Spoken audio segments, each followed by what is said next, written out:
اللہ الرحمن الرحیم عن عبداللہ بن عباس رضی اللہ تعالی عنہما قال رسول اللہ صلی اللہ علیہ وسلم نعمتان مغبون فیہما کثیر من الناس الصحة والفراغ رواہ البخاری۔ حضرت عبداللہ بن عباس رضی اللہ تعالی عنہ سے روایت ہے کہ نبی کریم صلی اللہ علیہ وسلم نے ارشاد فرمایا، جس کا مفہوم یہ ہے کہ دو نعمتیں ایسی ہیں کہ لوگ ان کے بارے میں دھوکے کا شکار رہتے ہیں یا ان سے فائدہ اٹھانے میں ناکام رہتے ہیں۔ ان میں سے پہلی نعمت صحت کی ہے اور دوسری فراغت کی ہے۔ یہ صحیح بخاری کی روایت ہے۔ دور حاضر میں جدید انسان کو کچھ ایسے مسائل کا سامنا ہے جن کا وجود پہلے نہیں تھا قدیم زمانوں میں۔ چنانچہ ان مسائل میں ایک اہم مسئلہ بوریت کا ہے، بور ہونا، اکتا جانا۔ اکتاہٹ کو بوریت سے تعبیر کرتے ہیں۔ آپ اپنے دوستوں سے، اپنے جاننے والوں سے اکثر سنتے ہوں گے کہ چھٹی کا دن میرا بہت بور گزرتا ہے، یا شام کو میں بڑی بوریت کا شکار رہتا ہوں۔ ہر عمر کے لوگوں میں یہ مسئلہ موجود ہے۔ حالانکہ ایک مسلمان کے لیے اکتاہٹ کا وجود ممکن ہی نہیں ہے۔ مسلمان کے ذمے اللہ تبارک و تعالی نے دو قسم کے حقوق رکھے ہیں، ایک اللہ تعالیٰ کے حقوق اور دوسرے نمبر پر بندوں کے حقوق۔ اللہ تبارک و تعالیٰ کے حقوق کے ضمن میں نماز ہے، فرائض ہیں، واجبات ہیں، سنتیں ہیں، نوافل ہیں، ذکر اذکار ہیں، تلاوت ہے۔ اور بندوں کے حقوق کے سلسلے میں رسول اللہ صلی اللہ علیہ وسلم کا ایک فرمان ایک نمائندہ کی حیثیت رکھتا ہے کہ خیر الناس من ینفع الناس، کہ لوگوں میں بہترین وہ ہے جو دوسروں کو نفع پہنچاتا ہے۔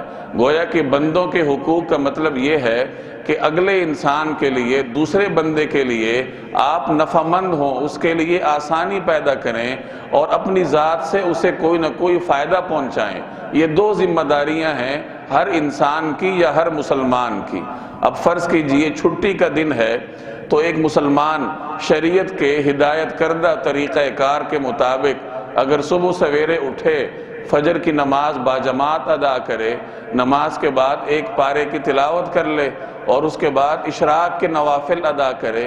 اب چونکہ چھٹی کا دن ہے تو تھوڑا سا ذکر اذکار کر لے، مسجد میں کچھ مزید تلاوت کر لے، چاشت کے نوافل ادا کر لے، تو 9 ساڑھے 9 اسے مسجد میں بچ جائیں گے۔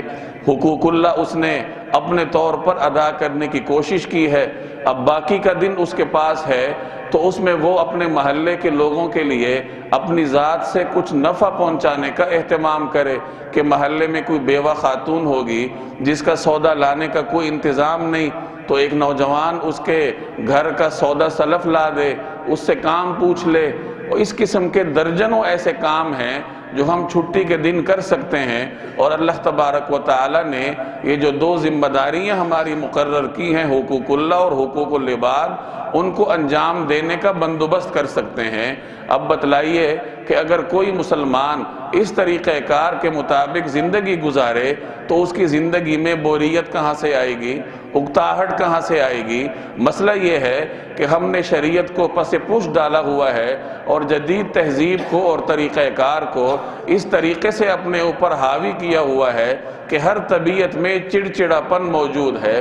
ایک نوجوان جب رات کو دیر تک جاگے گا، موبائل یا کمپیوٹر کی اسکرین کے سامنے اپنی نگاہیں رکھے گا، تو ایک تو بے خوابی کی شکایت اس کو ہوگی، اور اگلے دن اس کی طبیعت میں چڑچڑاپن ہوگا، اس کا وقت نہیں گزرے گا، نماز وہ نہیں پڑھتا، تلاوت وہ نہیں کرتا، اللہ تبارک و تعالیٰ کے ساتھ اس کا تعلق نہیں ہے۔ نتیجتاً اس کی زندگی میں بوریت بھی ہوگی اور ڈپریشن اور ٹینشن کا بھی وہ شکار ہوگا۔ تو اس روایت میں نبی کریم صلی اللہ علیہ وسلم نے فراغت کے لمحات اور صحت کو ایک نعمت قرار دیا کہ یہ اللہ تبارک و تعالیٰ کی بہت بڑی نعمت ہے، کیونکہ جب آپ صحت مند بھی ہیں اور آپ کے پاس فراغت کے لمحات بھی ہیں تو آپ اپنی دونوں ذمہ داریوں، حقوق اللہ اور حقوق العباد کو اچھے طریقے سے انجام دے سکتے ہیں۔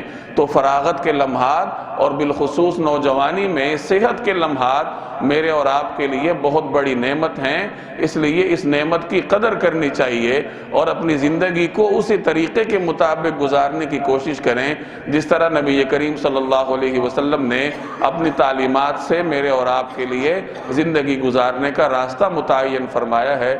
اللہ تبارک و تعالی مجھے اور آپ کو عمل کرنے کی توفیق عطا فرمائے۔